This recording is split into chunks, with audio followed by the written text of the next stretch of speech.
How do we do in the first part? You able to log a lot of questions? Anything that I need to jump to and answer right now?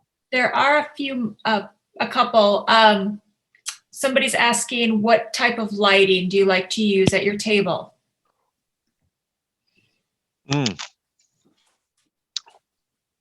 Well, well, like I said, I usually don't paint at night, so the lighting is not something that I can be an expert on. But for tonight, I happen to have a halogen light on my right, and then I have somewhat of a fluorescent light on my left. Hopefully, those two kind of balance everything. And right in front of me, I got another globe of fluorescent light, trying to get it, try to hit as much light as I can. But truly, if you can paint during the day, that's usually the best thing because you got the natural daylight instead of having to finicky around with all the various different lighting. But if you don't have it, you just blast yourself with as much light as you can, trying to see all the color that you are going after and whatnot. So that's it. Okay. Nothing special. And you had mentioned that you have different light today for the Zoom than you normally do if you have, Yeah, yeah, right? no, right. Normally I paint during the day, so there's no requirement of light, and because I also record myself as well, so I don't need that. I just pull the shade in front of me. I'm sitting right in front of a large window, kind of facing west, so in the afternoon I got a lot of light coming directly right at me. But other than that, don't have a lot to offer as far as lighting, but Okay. seems like a combo of the two. Okay. Jim is worried about your water. Are you going to change your water? Oh, good call. Jeez. Good call. Thank you. I'm gonna undo my headphone now so I can change it. Okay. Can you hear us while those are off? Nope. I can hear everybody.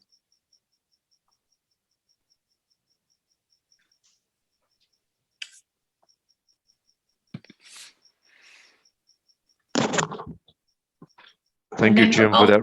Thank you, you're Jim, for that reminder, or else I'll be making a different kind of soup. right.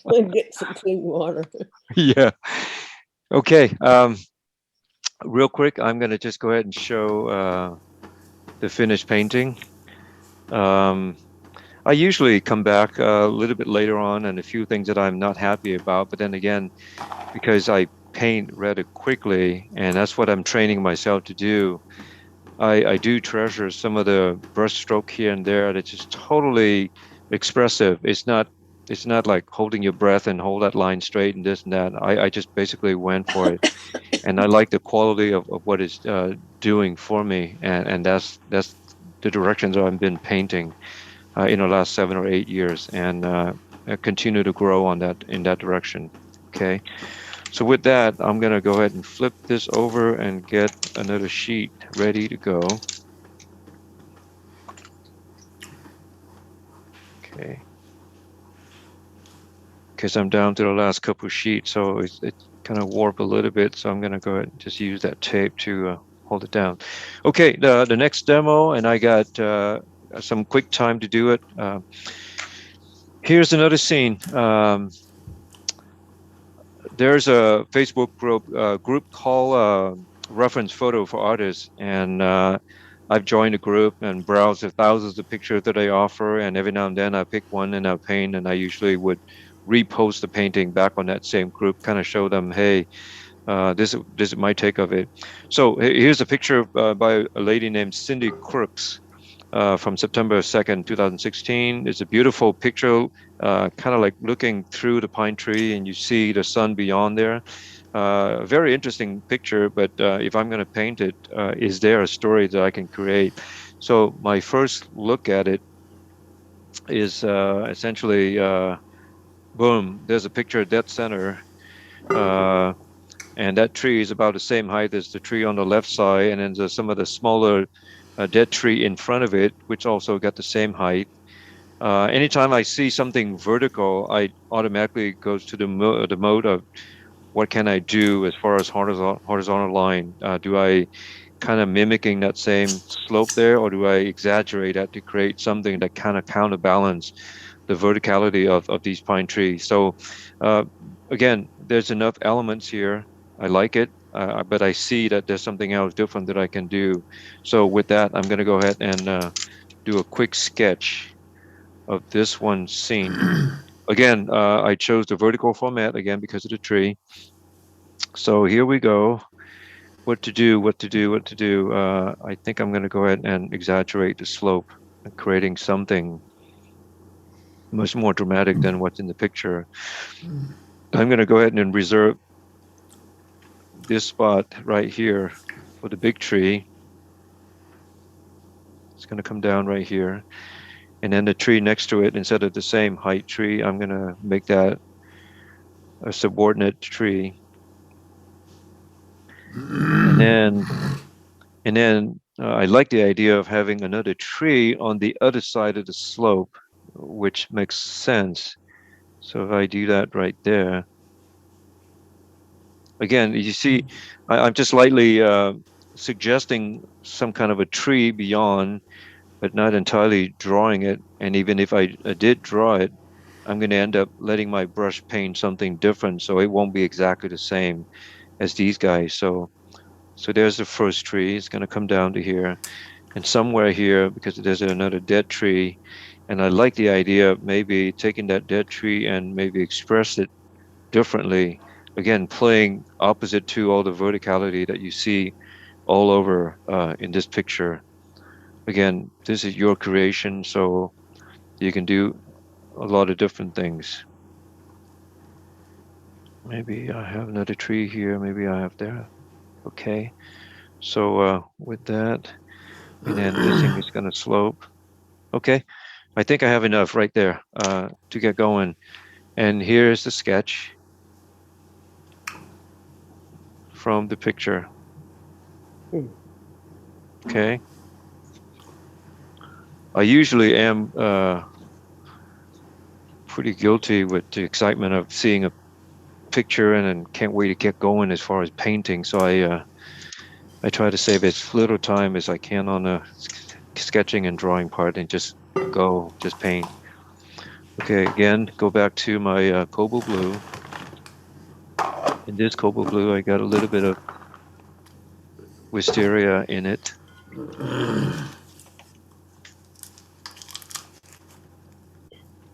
That sounds like some pretty wonderful popcorn or something that's being consumed there. Okay, here I go. Immediately I try to wet this and then just let the color start taking shape.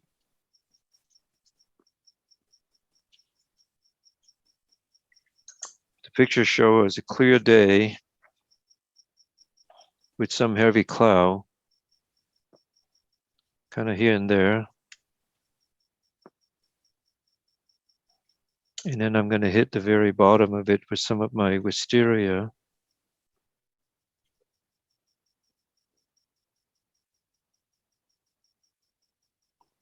And like I said, I always just love the way the color, whatever it's doing, whatever it's mixing on the screen, on the paper, naturally, in opposed to us trying to brush it over and over.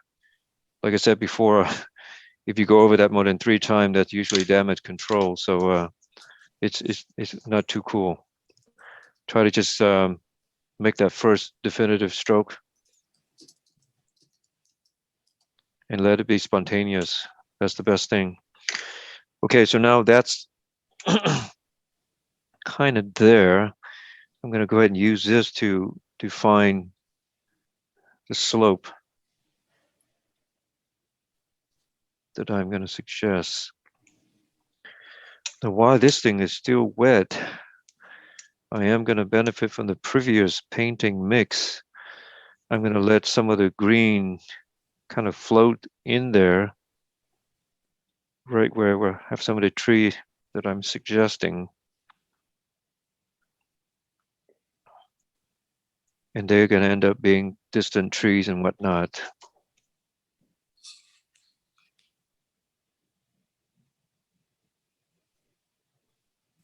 Okay, so I need a little bit of that. More green.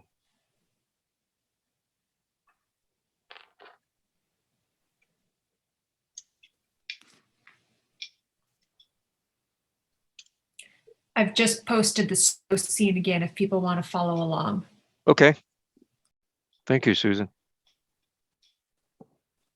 Okay, so in the crack in between these two, some smaller tree beyond. So right there, you can see some of the overlapping green onto the blue. That's going to do wonderful thing for me later on, so that my tree is not going to be, unless you're looking for a very definitive, very hard line edge of the tree, which I not intend to do that. So you're going to see the lost and found kind of edges, which is always wonderful. It's a technique that I am forever going to learn and continue to improve on that. And then you can only learn by doing more. So make time to paint. It's going to reward you immensely. Okay, so I like that being pushed back. And this painting is going to be ridiculously fast. I'm sorry, but you put down hard cash to buy a ticket for this demo. You may be disappointed, but okay. Now notice in the picture, I can bring it back here. There's a pretty intense sun here, but because I'm doing this, I'm going to end up moving the light to the left a little bit and shine to the right. So with that in mind, I love the idea of creating a very beautiful white snowy area over there and then reserve the rest of it for your shadow. So that's in my mind how it's going to work. But Pretty. She stuff. Oh,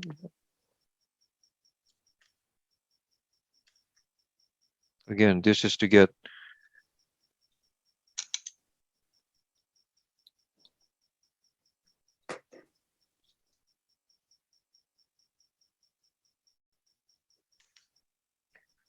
and then here I'm going to drop in a tad of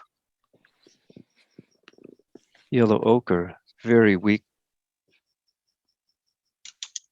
You see later on that they're going to huh. highlight quite nicely. Not strong, just enough there. And then since some of the sun's going to come through, the thing about when you work with cobalt blue and yellow or blue with yellow, it's best to let it mix on the paper. You get wonderful result in opposed to you trying to mix it. It's just not going to do the job as well. So if I get a happy accident like this, which I love to get that all the time, that's something to be excited about. That's something that I look for in opposed to a very prescriptive kind of like mix on the paper. So that's fine. Who knows, by the time I come in with a larger tree, it's not going to be there anymore. But for right now, it does what it does really, really well. Okay, so I got the background trees in. I got the blue sky, and then whatever pattern that is, that could be my clouds that you see here on this original picture, which you're probably going to see that on the chat that Susan brought up on the screen. Now, this going to require some heavy greenery. So I'm going to go in with, again, regular turquoise. I'm going to hit it first with some cobalt blue. And then I'm going to go in with some of my gamboge. And then you see just doing whatever it's doing. Now, the magic with indigo blue. They call it indigo blue, but it's kind of a grayish color. Sometime I don't mind hitting it with a little bit of Zbukvik Well, that's indigo. gray. Okay, so I got a variety of green here that I kind of like. And then some of that in here.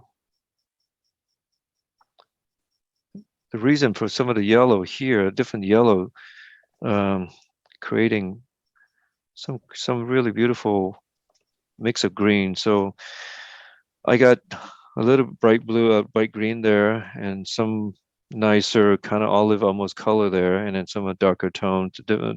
Not exactly the same value, but some of the varieties that I'm looking for. So I can make that a little bit darker and drop in some more of the green. Okay, a little bit of that. Okay, so that's my mix for the green. And this thing right now, if I touch it, it's a little damp, which is perfect to go. And back to my trusty round Princeton brush. This is a number 8. It's called Princeton Heritage. I am guilty as charged as far as brushaholic. I buy a lot of brushes, and I treasure them. I don't know why, but I need to start breaking them out and use them more. Okay, I feel like I need to mix some more of that. Okay.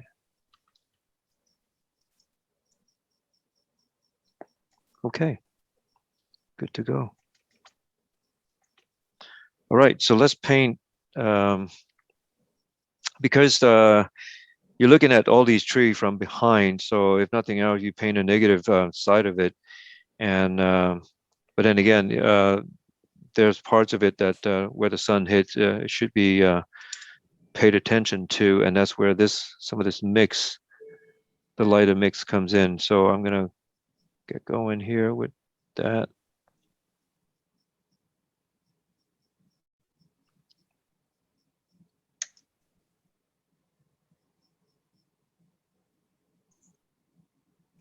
You can see none of the sketch that I follow at all. I just basically, right now, my brush is painting with me.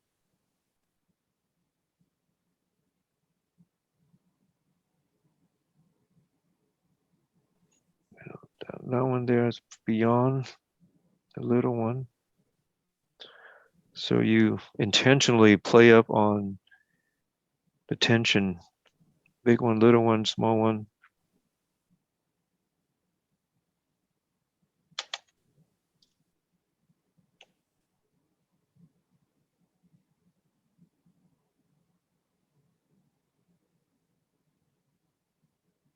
Okay.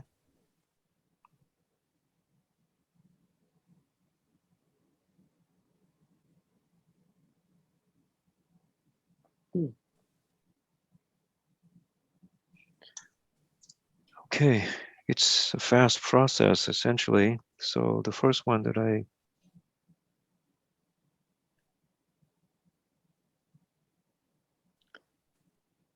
in the old day, gosh, I would be sitting here and painting every single pine leaf or needle, but now it's just a matter of suggesting it, and you can see I don't follow.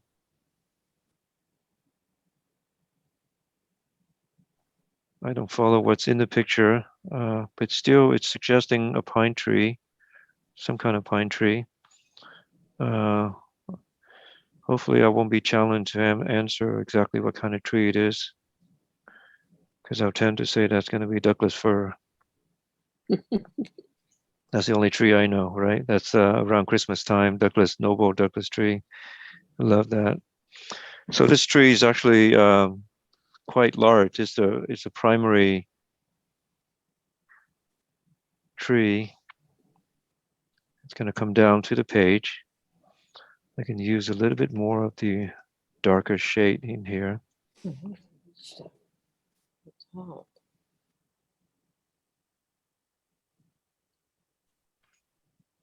Okay, working on the next one quickly.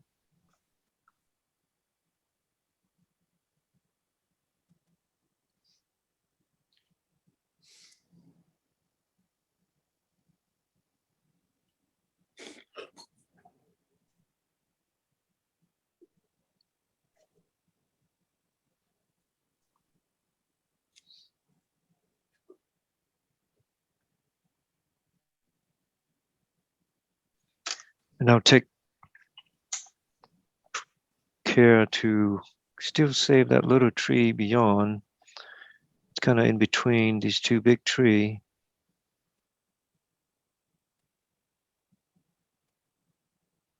Okay.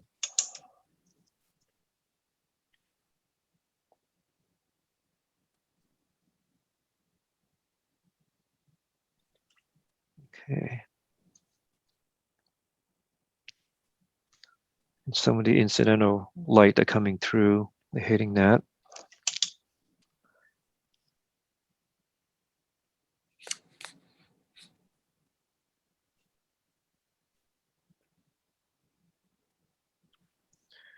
Okay, moving on to that group of tree on the other side of the slope.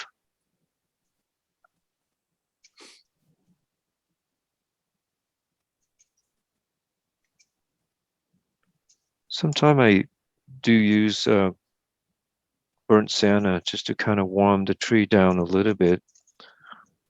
You can see there. Okay.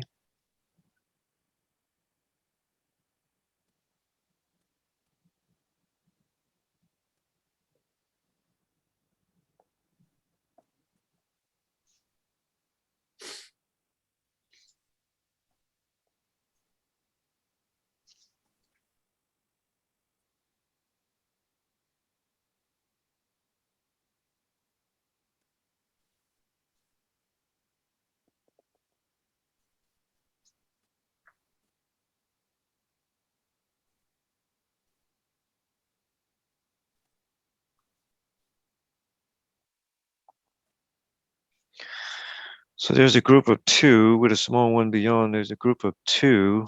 I don't like the even numbers, so go ahead and put another one since we kind of like already suggesting something green there. So there's another tree come into play. There we go. Now I can hit the base with some darker value.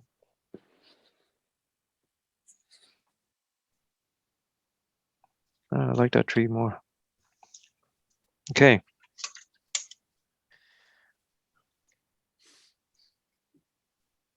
When it comes to tree, oddly enough, I like the indigo blue quite a bit. It gives me some really nice dark mix right away.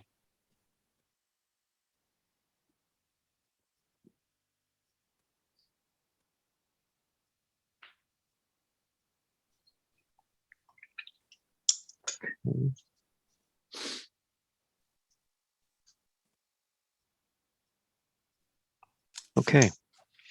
Now the fun part, before I actually get to the bottom of the tree and whatnot, time for some of the other type of tree that you see from the photograph that also play a part in this overall composition here. You see that I actually bring in some of that green into the mix as well. So everything's kind of relating to each other there. Now, these tree, what I said, everything else kind of in the vertical format. So if I were to go in with a tree like right here,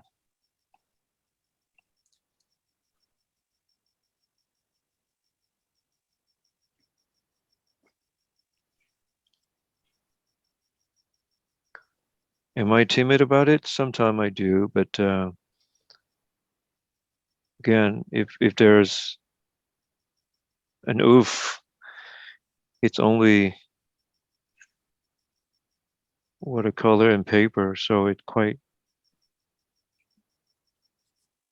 okay. There's a lot of trees around here. Let's see if I do one.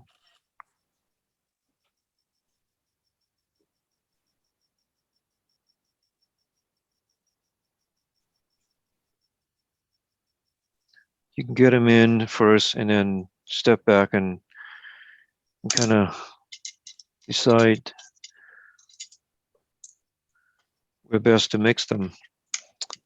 Keep in mind these two kind of almost start at the same place. So my next trees, I'm going to have it up in the slope a little bit. Kind of like, I like to keep that gap again, because that's the gap that I was talking about as far as having light coming through. So something wonderful about that. I'm going to keep.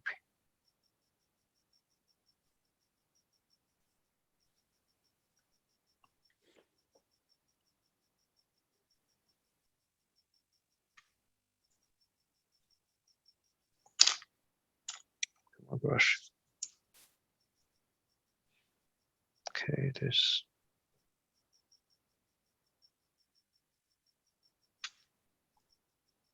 Now, when you do a group of trees like this,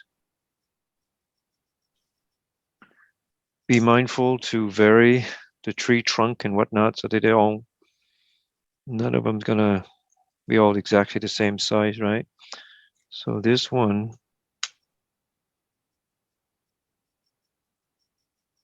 it's gonna be my dominant tree, and everything else is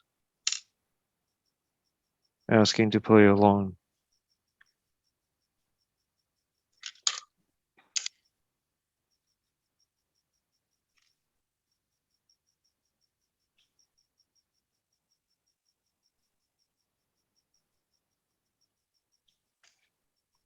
Okay, good enough for now. I am gonna see if I can actually suggest some of the tree from beyond on the other side of the slope. Again, go back to my liner brush.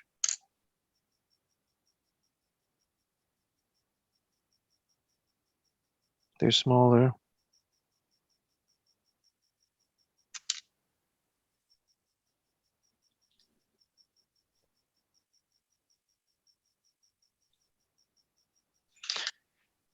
Now you look at it, okay, branches. Well, trees got to have branches.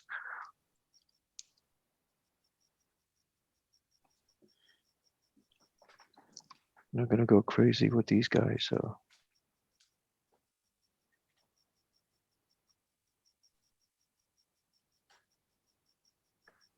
Is there a right way to draw a tree or paint a tree? I don't know, as long as they look believable, then you got a tree. Some of the smaller ones on the ground, they could be just twigs, you know, like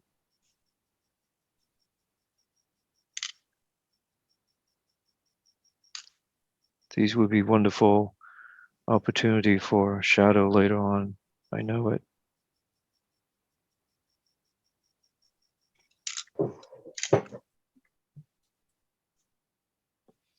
I got time.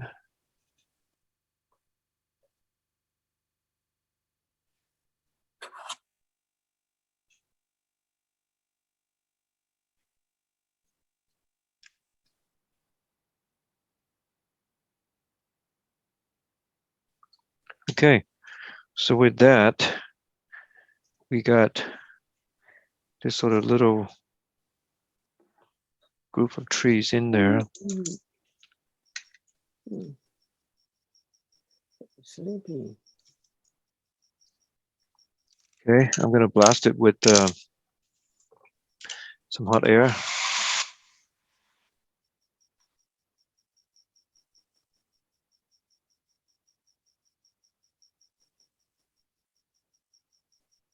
While you're drying, we had a question about if you ever do a value study. You know, I admire people that that's so thorough and testing all of that. I should. Way back when I was first got into it, and I do a lot of those little sketches. Value study is something that I would fail miserably. I would go into it reminding myself subconsciously constantly that value. And then I guess for me, over time, as I paint enough, I kind of have it in my mind of what to look for when I finish with a painting. So the answer is no, I don't. I should do more. And if you find yourself doing that as a way to prepare for a painting, absolutely a wonderful thing. Keep that up. Don't stop. It just made my bad habit. I'm sorry, but you just put me on the spot there, Susan. So that's okay. Okay. So enough for that. I am gonna think about shadow next. Like I said, this painting could actually be a very quick study painting of really how to paint trees and play with shadows and whatnot. So it could be just exactly that.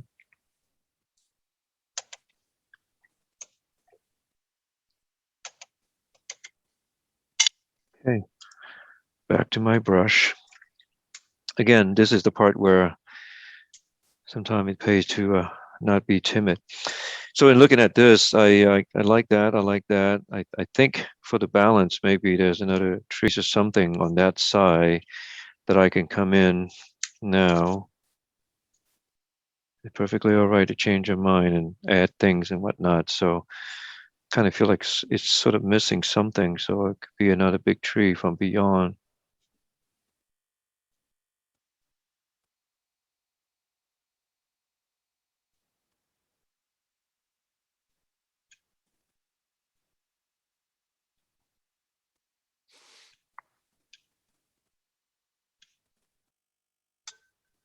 Okay, so now it looks like a little bit of a forest in opposed to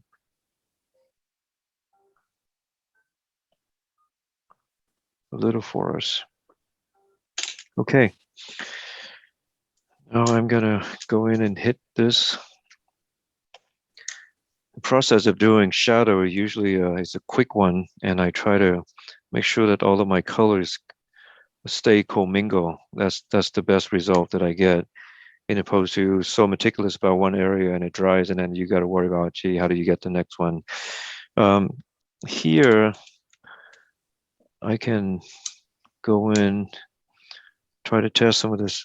So let's say the light is on that side, the shadow is kind of coming down opposite, not following the slope. Again, I'm looking to create dynamics. So,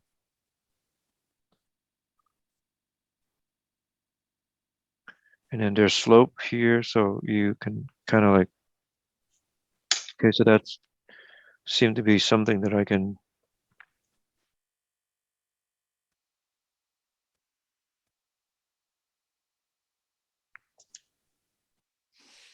okay.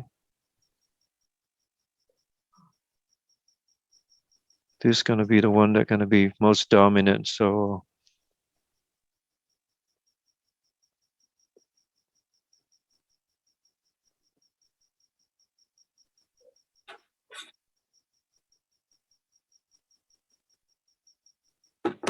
and it's going to connect to the bottom right of the painting, and then this other shadow is going to kind of follow suit. So having these two together, creating some nice gap in between, which I look for. Mhm.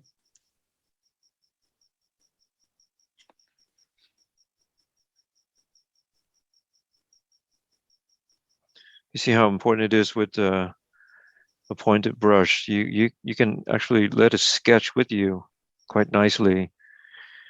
You can see right now, by the time you finish with that, some of the other smaller trees don't quite get the same treatment, so you don't have to worry about a shadow. So this one, I'm going to suggest that there's a slope.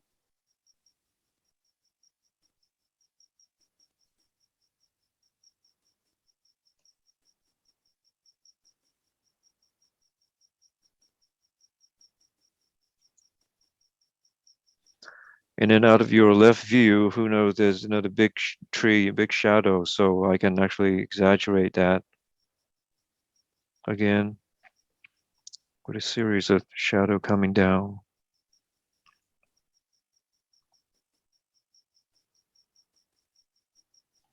Now, some of the trees on the other side of the slope also casting a bit of shadow that you see as well. onto this side. So I'm kind of closing up that gap so it won't be too sharp and too bright of a border.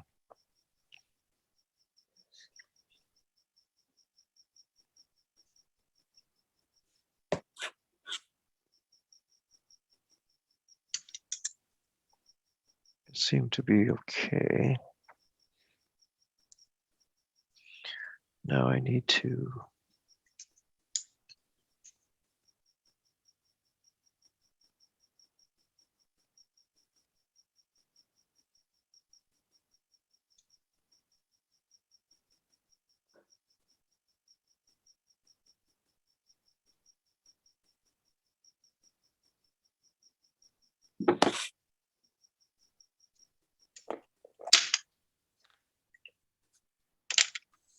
okay.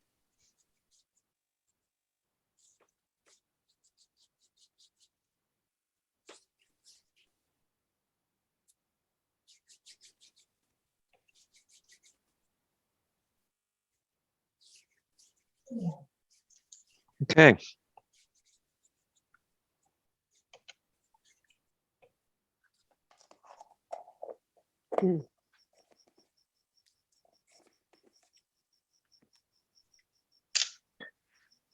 So I think that's it for me.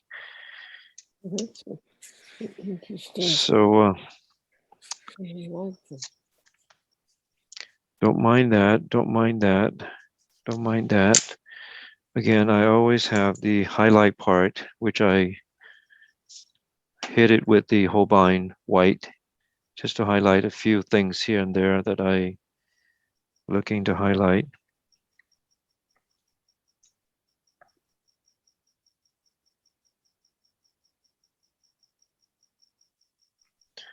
Since there's some trees in front of this, I'm gonna definitely wanted to fix that to make it read a little bit better.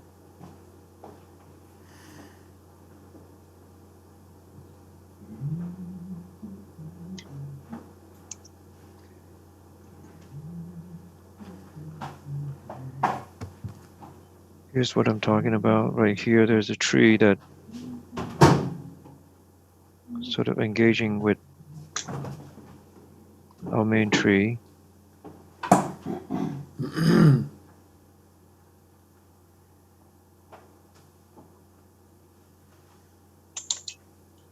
I put a bird up there? Well, since I asked, here we go. Tiny little birds.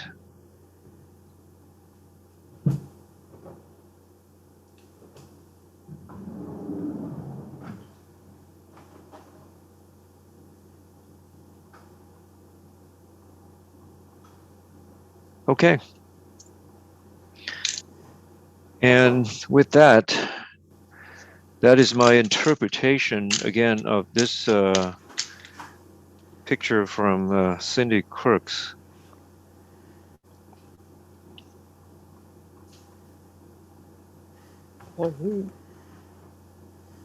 Okay.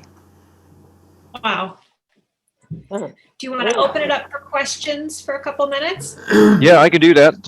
We got a few more minutes, so let's do that. I'd be happy to. Is So the some- white a Holbein gouache or a Holbein acrylic? It's Holbein watercolor. Hmm. You can also get them in gouache as well. I occasionally use that, but I for this, what's in my palette, it's all Holbein watercolor. Son, when you were an architect, did you use markers for the illustrations of your renderings? It's all at markers. You hit it right on. Well, Yeah. we create rendering with add markers, and we come back with Prismacolor to again just to highlight and touch up and whatnot. But you're right; it's mostly add markers, and you can tell with that it doesn't give you the feel. It's so mechanic. You know what I'm saying? Yes, I do. I know. So yeah, I know exactly what you're saying. And my background's industrial design, and I used to make there you go. renderings using markers as well. Right there you go. And that's a whole different science in itself. And one wrong move, boy, your Yeah. brow's going to be breathing, and you got to be doing another sketch quickly. So That's for okay. sure. Hmm. Yeah, and I understand why it took you so long to feel the freedom with the watercolors because of that previous conditioning with the markers. Oh, you know it. It's amazing that your mind is so locked into that process, and that's all you know. hmm And you train to be perfect, and you Yeah, don't think that it's affecting you, but it does affect you. And I got trapped with that for a long time. yeah. What I just did in the last 2 hours, you can see that it's a result of painting almost nonstop since 2013, hmm and painting loosely, Yes, just to break that habit, or else I end up painting so ridiculously tight. And don't get me wrong, I love painting yeah, tight as well, but yeah. it's not what I'm doing now. So I understand. I'm going through the I like same that loose. exact problem right now because I'm a pastel artist. I And see. I'm trying to loosen up in pastels, and I'm doing really tight stuff, and it's just hard to break away. It's just I it's a know. change of consciousness, really. Well, what you gotta involve is you gotta get the missus in there, because my wife would be the one to always like, didn't you say you want to paint loose? Why are you doing that? Why are you doing that? Yeah, So yep. they pester you enough so that you You're you right learn how. on about But that. I do encourage you to keep trying, because like I said at the beginning, it gives you a completely a different way of expressing yourself. Um, there's a place and time for tight painting Sure. and tight sketch, but Yep. it's not expressing hmm your hand, your mood, your brushes, and whatever it is that you feel that day. So Yeah. it does help you to grow. I think people like tight painting, by all means, Yeah. by all means. Well, Okay. this has really been a very, very good demonstration. I appreciate it a lot. You're Well, doing very well. thank you for saying that, Jim. I appreciate that. So Painting. the best part is always about undo the tape, and this is what it looks like. So when you finish with the tape. So Yeah. Yeah. another You said, question, please. Go ahead. no, I was going to say, you said earlier that you actually take the paper and tape it to a stiff background. Oh, just simply because I come to the end of this book, I the see. last couple of sheets, it tend to warp, and it doesn't warp that bad. So just for Yeah. this demo, I prefer to just tape it instead of having the paper clip all over. That's the hmm only trick I do. So I see. okay, Yep. Thank you very much. you're Thank you welcome. very much. I Thank really you, enjoy that loose painting. thank you, thank you for joining, everyone. And I got a few more minutes. I can take a couple more questions. Really enjoyed the evening. Thank you so much, our loose painting. I appreciate that. I appreciate that. Yeah, Are thank you? you. It was really good. I learned a lot. Well, I'm glad to hear that. Well, maybe I'm learning something new myself too. Yeah, we all do. Yeah, Son, yeah. do you do plein air? I am a very not a very good participant of the H2O group. A shout out to Eddie Strive as well, from the Huntington Beach Art League. They meet every and Susan can attest to that. She's doing that with us quite regularly. Every Tuesday and Thursday, there's a whole list of different locations, but hmm happened to coincide with my tennis day. So, but I every now see. and then I got to break away to do that. And plein air is another challenge, and it's another learning curve. And Sure. I've done it only a few times. I should Yeah. do more. I should do hmm more. Yeah. Yeah. Well, it looks like you're a landscape and urban painter. Yeah. I paint. Well, the thing is, I wouldn't want to limit myself to painting just one or two type of painting. I want to say that I paint what interests me, and anything that interests me, I'll definitely give it a shot. And you got to enjoy it. You got to paint what you love, and paint subject of passion, whether it's landscape, urbanscape, waterscape, Still life. snowscape.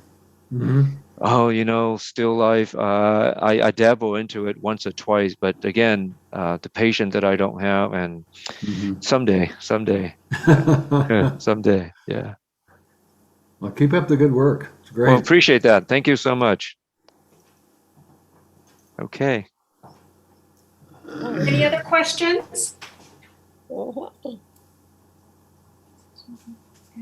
Oh, here's somebody from the East Coast. D. All right. Just down my alley on my watercolor. Great. I'll loosen up again.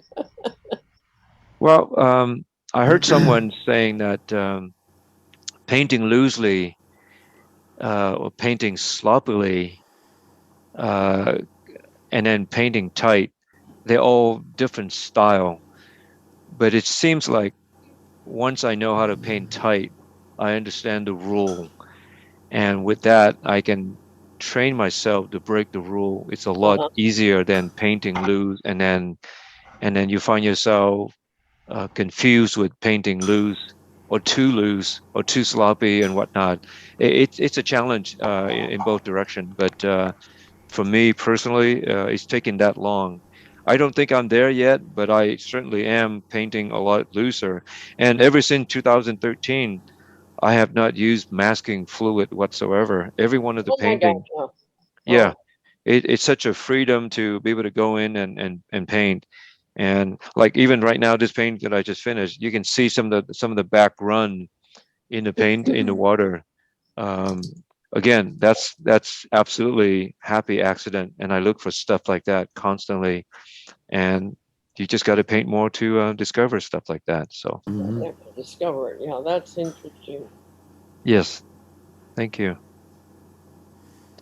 Okay, thank you for everyone to join us tonight. And for those that are from the East Coast or from elsewhere, appreciate that very much. And I certainly going to review the question list if there are more questions, and I will check in with Susan to see if I can actually personally answer every one of them for you. Hey, Now, Son, this is Jeff. visualize before you start. I mean, you look at that painting and then in your mind, you visualize the one you're going to do. You know, I because I paint often and I paint a lot, I usually able to have an idea right away. I look for an interesting overall subject image, but in my mind, design, design, design. So that's what I said. A friend said has a comment. Design is more important than truth, and because of that, it's also trained me to take better photograph. If I walk around, if I'm hiking with people, even if I'm out there doing an H2O plein air, I'll be photographing things that I know is going to be challenged to paint later on. But I know that it has enough material there that I can come back and paint. So in a way, experience does help you approaching a subject matter, and you just kind of know. I like the lighting on that one. I like the tree, I like the bench, I like the bush, I like whatever it is, but I know I can rearrange it to create a stronger composition. So yes, the answer is I usually do, but not always, not always.